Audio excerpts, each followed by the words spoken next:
Today's presentation is doing sample preparation when we're going to make measurements using dynamic light scattering. You see the number 4 here. This is actually presentation number 4 in the Nicomp training class I give when we train new users to the Nicomp. So there are other parts to this presentation. 1 or 2 are on YouTube, other ones we just provide when we install these instruments. And by the way, unlike some other companies, if you buy a Nicomp from PSS, we actually send someone to install the system and train you. Before we start talking about how we're going to prepare the sample, let's talk about what is the goal of the measurement. And in terms of our goals for measurements when we do particle size analysis, we could look at, well, are we trying to make it accurate? Are we trying to make it precise? When we talk about precision, we talk about repeatability and reproducibility. But when we use these terms in the particle size world, we use a very specific approach. When we talk about accuracy, we're saying, is this answer very similar to the answer we would get from a referee technique? Now, this gets very tricky in the subatomic world because there aren't really many other referee techniques we can look at. So when we talk about accuracy in the world of dynamic light scattering, we can only really talk about polystyrene latex, PSLs, because this is the kind of sample that we know what the answer should be as measured by other techniques. So when we talk about accuracy with DLS, we talk about, well, if we run a PSL, do we get the same answer? Repeatability is usually we prepare a sample, we place it into the instrument, and we maybe make 3 measurements, and we check to see if it is repeatable. And we want to see those within at least 10%. All of these numbers and suggestions are sample dependent. When we talk about reproducibility, this is where we prepare it, measure it, take an answer, and then repeat the whole process. Sample prep, measure, do we get the same answer? So this is important when we might want to do something like we're going to create a method, and then if we have to transfer the method to another location. So these are 3 ways we can define, are we making a good measurement? And now we're going to just take a quick diversion into the world of method development and expectations when using dynamic light scattering. The data you're going to see here is something that I wrote up last year in this technical note on DLS method development and validation. I took a fairly easy sample, which is a propofol, a pharmaceutical emulsion, and I did what you could call an intermediate precision test. 2 systems, 2 operators on 2 different days. You see the results here from system A and from system B.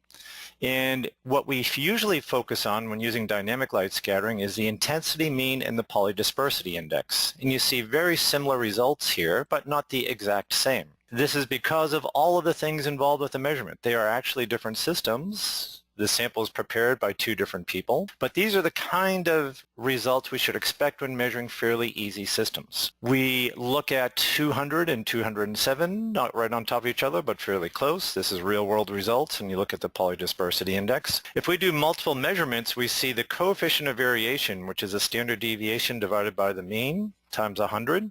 Very low coefficients of variations, but if we look at the coefficient of variation on the polydispersity index, which is the calculation of the breadth of the distribution, we see much larger numbers. And sometimes, specifically if we're in the pharmaceutical industry, we just have guidelines we have to work under where this kind of breadth of coefficient of variation might be concerning.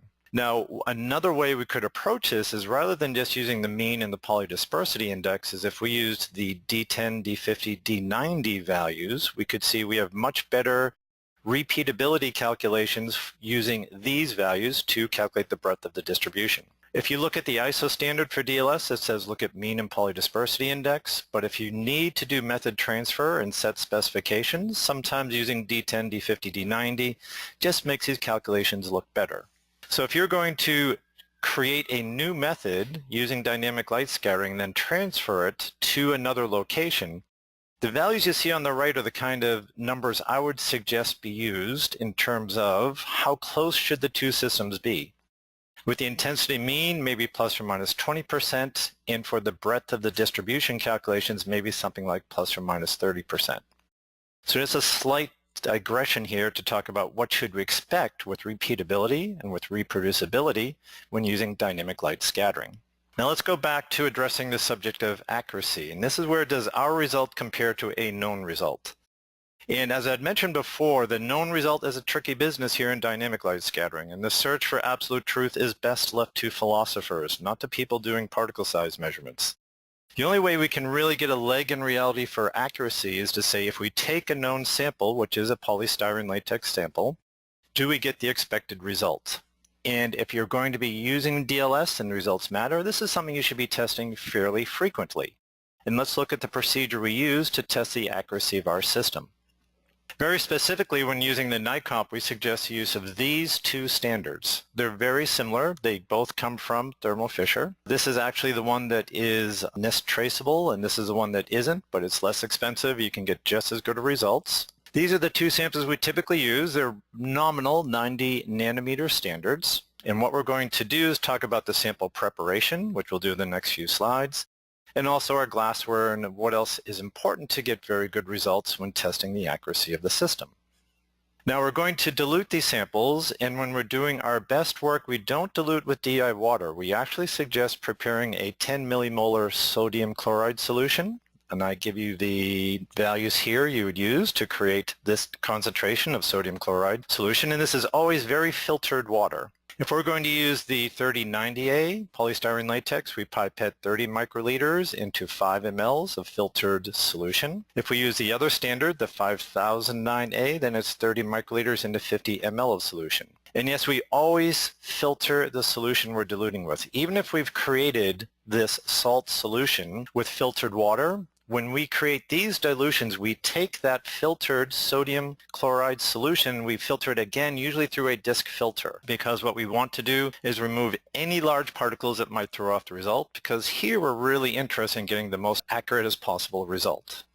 These are the system settings on the Nicomp I would recommend for doing these measurements, and the kind of things to notice here on the right. The viscosity is essentially the viscosity of water. So this is our standard value of viscosity entered here. I typically would suggest leaving all of these selections on automatic. I only go in and change these when I know something about the sample. And down here you see I've set the system up to do 3 10-minute measurements. Don't be in a hurry when you're doing dynamic light scattering measurements. So I do 3 measurements that are 10 minutes long. You could do a shorter measurement for very narrow distributions, but I'm showing you here best practices. And these are the conditions under which we would set up the system to make these measurements of the polystyrene latex standard. And in terms of the pass-fail criteria, this is what we use when we install instruments in the pharmaceutical industry and do an IQ/OQ. And what we do is we say plus or minus 15% on the intensity mean for the accuracy, then also check the repeatability and make sure they are plus or minus 5%. And if you meet this criteria, then you can say, I know my system is working. Once you've tested the system at one size, there's really no additional value to testing at other sizes. With dynamic light scattering, there's also no way you can change a calibration curve or in any other way alter the system. You either pass or you fail. What happens if you fail? Well, like everyone else, first you just measure it again and say what's going on here. But if you repeatedly fail, then either you've not prepared the sample properly, or you haven't set it up properly, or there is a problem with the system. There's no way to just tweak the system to get the answer closer to where you want it to be. What you see here on the upper left is a very good result for running this standard. It should be a very narrow distribution. We see here we got a mean value of 90 nanometers and this polydispersity index of 0.007. Very narrow result. That's the kind of result we like to see when we're testing the accuracy of these systems. The result you see on the upper right is measuring the same sample, but the blue value is when I did the dilution in DI water. And the more pink colored result is when I did the dilution in the sodium chloride solution. And what you can see is this is actually more accurate and more narrow. And why is that? Because when we used DI water, there's actually some agglomeration taking place. And that is fighting us in terms of trying to get the absolute best answer. So this is the kind of difference between when we're very careful and we use a sodium chloride solution and we just use filtered DI water. Now, if you're just having fun in the lab and this kind of difference doesn't matter to you, then you can live with this. But if you're trying to absolutely ascertain the performance of the system, then we go through these steps as described in the previous few slides. I wrote up a rather detailed procedure for doing this test and wrote it into this technical note on system verification, which is also available on the website for download. I'm now going to explain something funny that happened to me when I installed a system a year ago in a very large company's laboratory. And what I did is I followed these steps and measured this 90 nanometer standard, but the results were absolutely atrocious. At first I'm saying I just installed the instrument. What went wrong? Is something wrong with the laser? I opened the hood, I look inside, everything was fine. And then I looked at the beaker and I took a picture of it on the right here. By the way, you can't see 90 nanometer particles. So see these giant particles that have agglomerated? This is why I was getting a poor result, was because our 90 nanometer standard had agglomerated into these giant particles. These are 700, 800 microns large. And I was trying to understand, why did that happen? So when I thought about it, I had used the beaker they gave me in this laboratory. And when I then just I carry these little plastic disposable beakers with me when I travel. I used my little disposable beaker and it looked just fine. Then I took one of their glass beakers and measured again, and it looked terrible. So what was the moral of this story? Something was going on with the surface of the glass in their beakers, which was altering the surface chemistry and causing the agglomeration of our size standard. When I talked about how could this be happening, it turns out they send these beakers to an outside source and have them washed. And what I'm assuming is there's a lot of residual soap, surfactant, on the surface of the glass beakers. Actually, by sending them out and getting them clean, they're actually ruining the glassware for any important measurements they were making. So I hope that they made some adjustments. So this is how easy it is to get these measurements wrong, because we're essentially dealing with surface chemistry here. And anything that might alter the pH or the salt concentration or the surfactant concentration can be the difference between a successful measurement. And what you see here is agglomeration and terrible results. So yes, how you prepare that standard really matters. Sample prep is very important in dynamic light scattering. Next, I'm going to talk about a step that way too many people ignore, which is the effect of concentration. And there are two ways in which higher concentration samples can have deleterious effects on our measurements. The two are multiple scattering and restricted or hindered diffusion. Now, multiple scattering is described on the left here. What we really would like to see happen is when the light beam comes and hits a particle, it goes directly to the detector. But if the concentration is higher than the ideal level, what can happen is the laser hits a particle, then it hits another particle and then gets to the detector. And this is not how the algorithm is designed to work. So this causes an error in the measurement due to multiple scattering. The other effect, as described on the right, this restricted diffusion one, is, remember, the principle of dynamic light scattering is the particles are moving due to Brownian motion. And the algorithm is all built up about modeling the translational diffusion coefficient due to Brownian motion. Now, if we have a lower concentration sample, as you see in the right above, here the particle is free to diffuse as it wishes without any restriction. But if we work in a very high concentration system, these particles interact with other particles and they are not free to diffuse as freely. So this might slow down the particles, might change the diffusion, which would then change the calculated result. So these are two reasons why measuring at very high concentrations is not a good idea. And on this slide, I just give you some generalized results to understand what might be happening with your sample. If we're experiencing multiple scattering, then what we typically see, if the blue is the dilute, and this is a concentrated result in red, what happens is as we change the concentration, if we see a shift to smaller sizes in the concentrated sample, then we're dealing with multiple scattering. On the other hand, if we see a larger result in the concentrated sample than the dilute one, then we're probably dealing with restricted diffusion. And the width doesn't change with restricted diffusion. We'll see an increase in the width in the polydispersity index if we're dealing with multiple scattering. So this just gives you a feel if you do a measurement without dilution and then with dilution. If you see changes, this can help you understand what's going on. But the important point is your results are changing with concentration, and that's not okay. What we need to do is check concentration effects. And this is just some suggestion of how we're going to test this, and you should do this every time you're working with an unknown sample unless the sample is already at such a low concentration it's clear and you can see right through it. So the general idea is we would like to take a measurement then dilute it, take another measurement, and see if our results change. Some people say, well, why should I have to do this? On the brochure of the instrument that I bought, it says it can work up to 40 volume%. And sure, you can get a result every time, but that doesn't mean the result at high concentration is the best answer. In general, with dynamic light scattering, the more dilute the measurement, the more accurate the result. So what am I going to do if I'm just doing general work in the lab? If I can see right through the cell, I can't see any light scattering whatsoever, you probably can just measure it and be done. But if I see, as I look through the cell that has like the usual blue hue, something like that, I can see through it, but I can still see some blue hue and some scattering, then typically what I do is I do a measurement, then I dilute the sample 2 to 1 and I measure it again.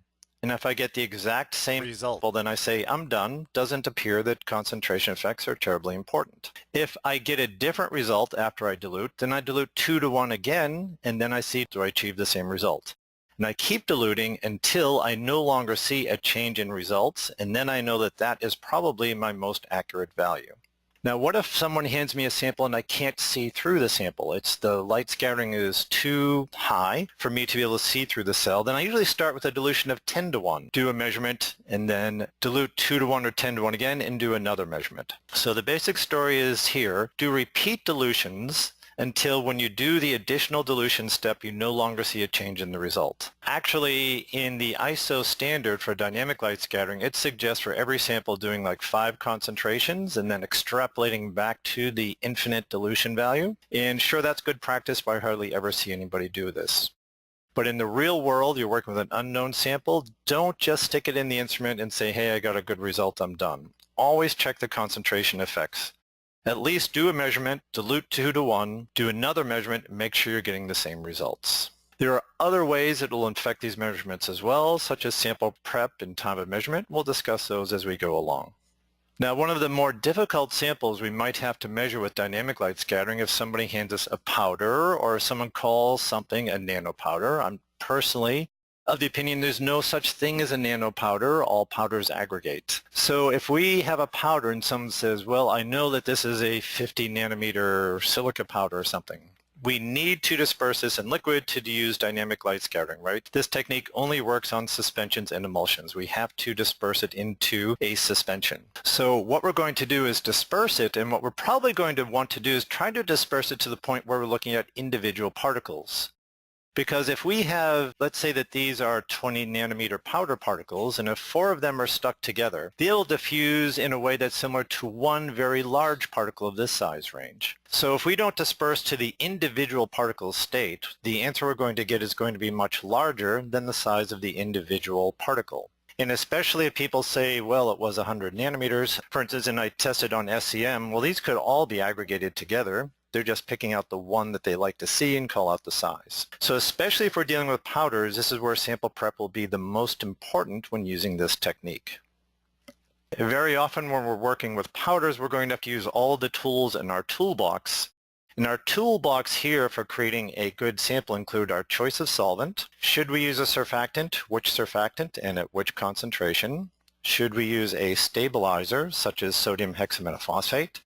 And should I use ultrasound? Here we see an ultrasonic probe. So let's go through each of these tools in our toolbox and look at how we can make these selections in the best way. In terms of choosing our solvent, here we just don't want the particles to dissolve. So ideally we're going to use water unless the particles dissolve in water.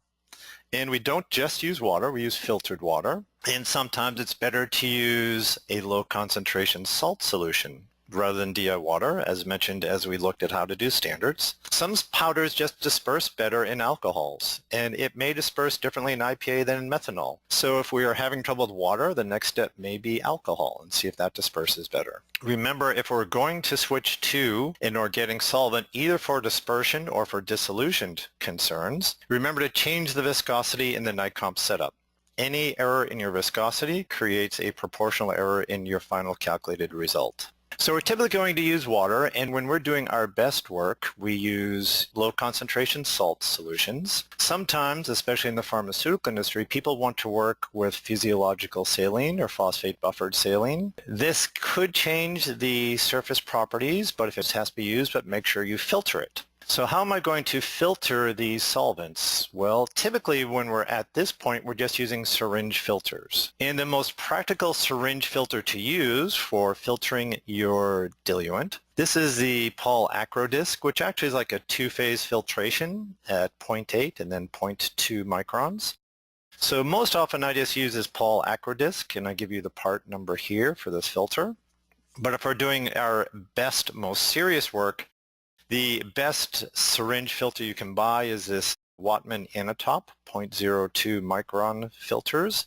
They're very expensive, but these are the best filters you could use to make sure there are no particles in the diluent we are using. So choose a diluent where the particles don't dissolve, choose a diluent where it disperses well, and please make sure, if you're doing careful work, to filter your diluent.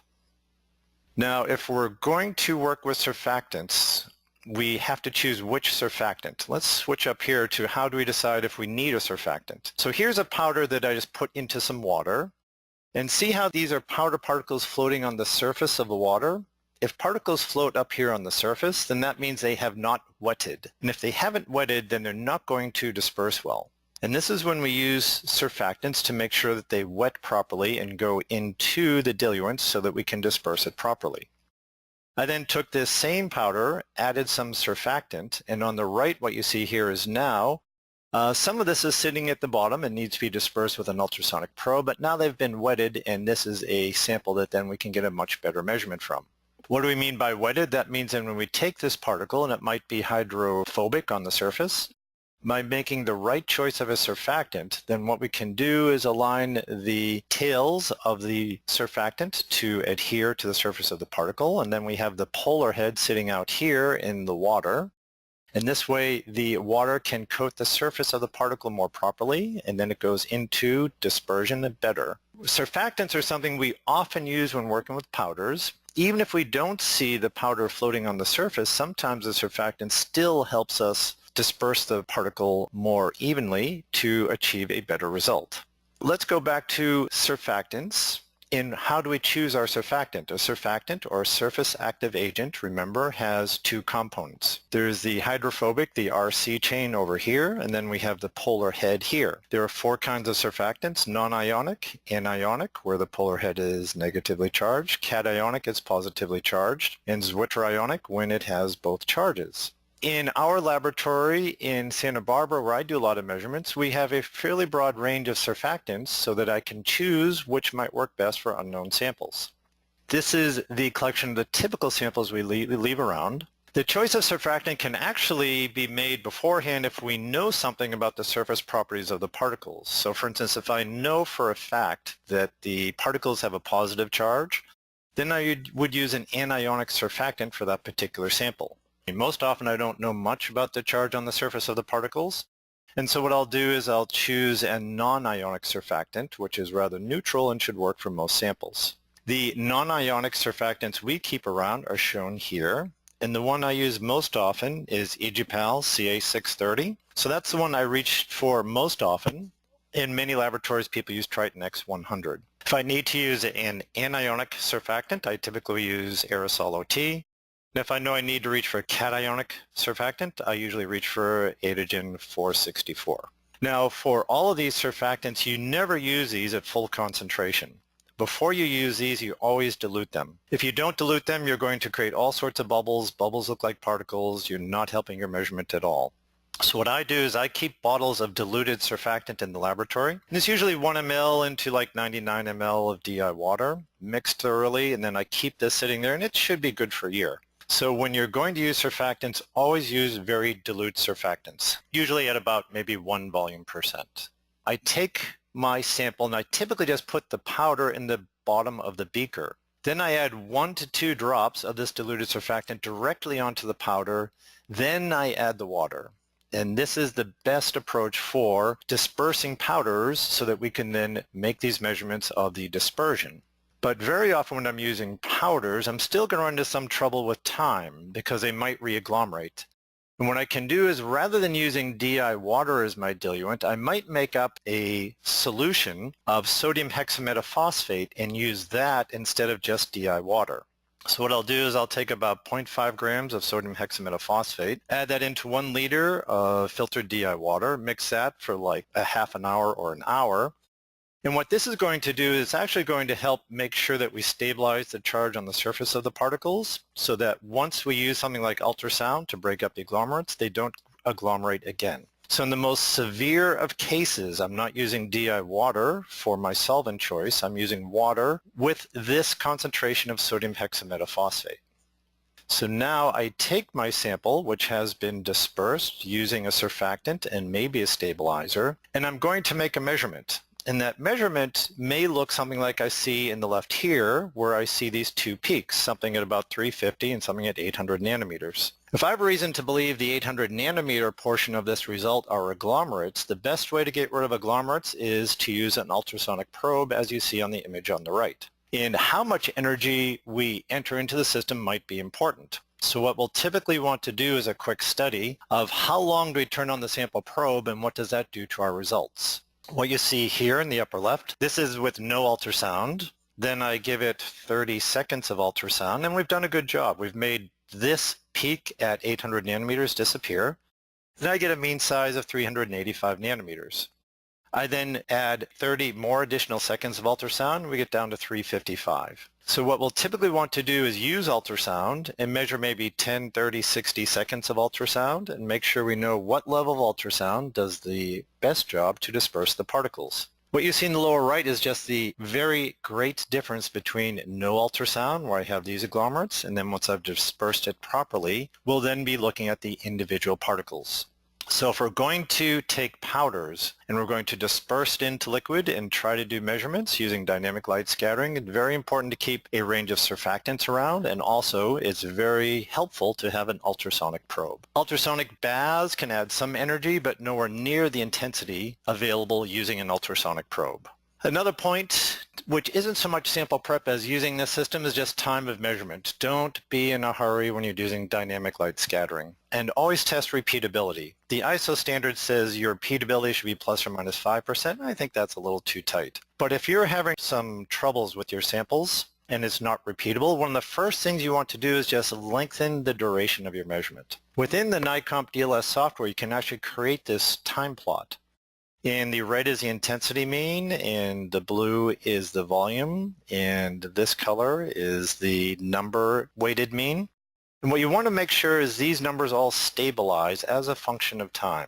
And if they haven't stabilized, then you're not going to have very repeatable results. So at least 5 minutes for most samples. Don't be in a hurry using DLS. Now in the lower right, what we see here, and let's just focus on the red result, which is the intensity mean. See how it's just growing with size? That probably means the sample is aggregating with time. And therefore, you're not going to have the same answer if you measure at 2 minutes or 5 minutes or 10 minutes.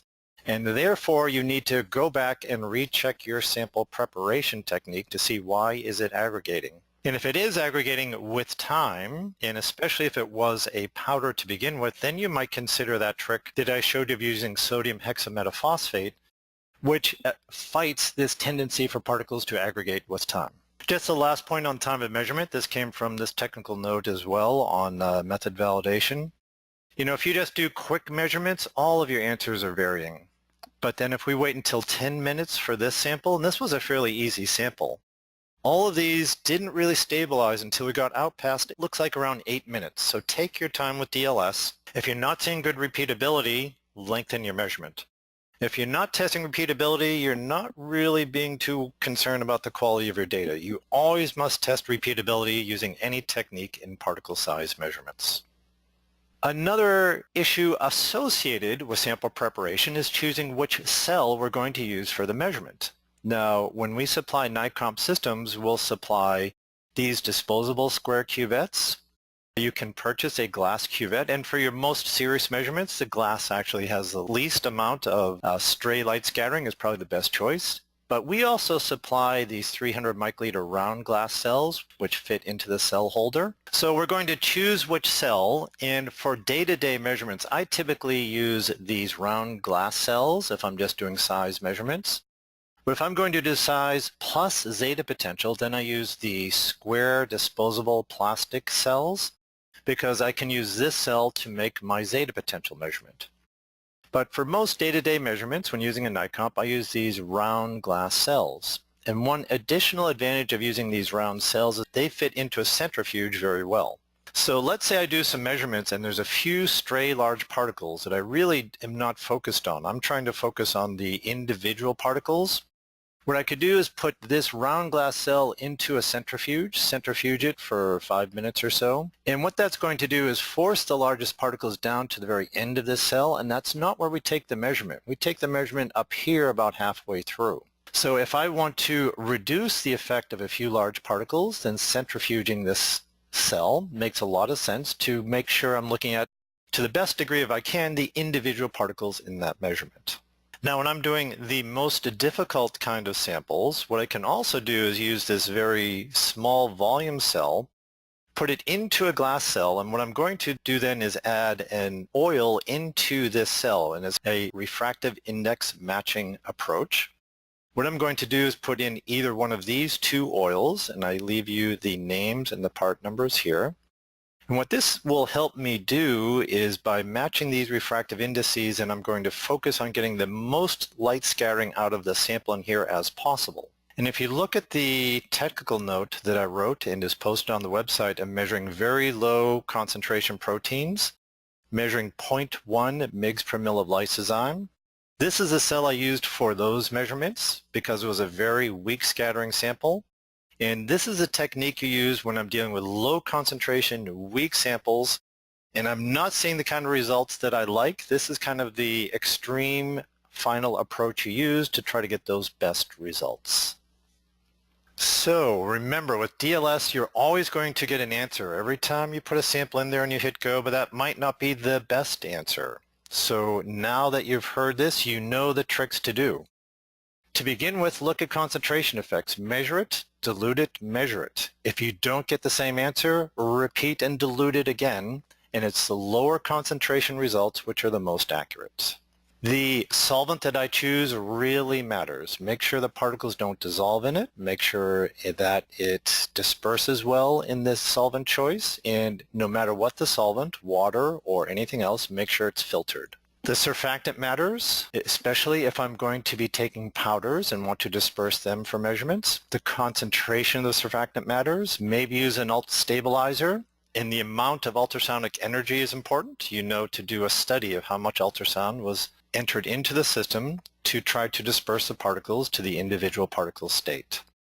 If you use way too much ultrasound, you can agglomerate them again. So the amount of ultrasound is very important. As you're going through these steps, keep notes, especially if you're going to do method development. Even if you go down a path that fails, it's very important to know the failed paths when you're doing method development in case at some time in the future someone comes back and tries to reproduce your work. If you're running into difficulties getting not repeatable results, not what you're expecting, we are here to help you and we're happy to do that. But know that one of the first things we're going to ask you to do is say, all right, we're getting really crazy results. Did you run your standard, please? And let's just make sure everything is working right on a standard before we go down this path of looking at what might bring us to the position where we're not having the kind of results we're looking for.